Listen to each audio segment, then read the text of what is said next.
শ্রীকৃষ্ণের বাণী, যা হয়েছে তা ভালোই হয়েছে, যা হচ্ছে তা ভালোই হচ্ছে, যা হবে তা ভালোই হবে। তুমি কি কিছু হারিয়েছো যে তুমি কাঁদছো? তুমি কি নিয়ে এসেছিলে যা তুমি হারিয়েছো? তুমি কি সৃষ্টি করেছিলে যা নষ্ট হয়ে গেছে? তুমি যা নিজেই এখান থেকেই নিজের, যা দিয়েছেন এখানেই দিয়েছেন।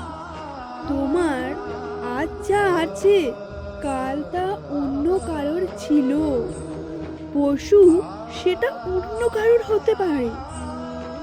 তাতে রাগ অহংকার বাদ দিয়ে একবার কমেন্টে রাধে রাধে বলে যেও। রাধে রাধে বন্ধুরা।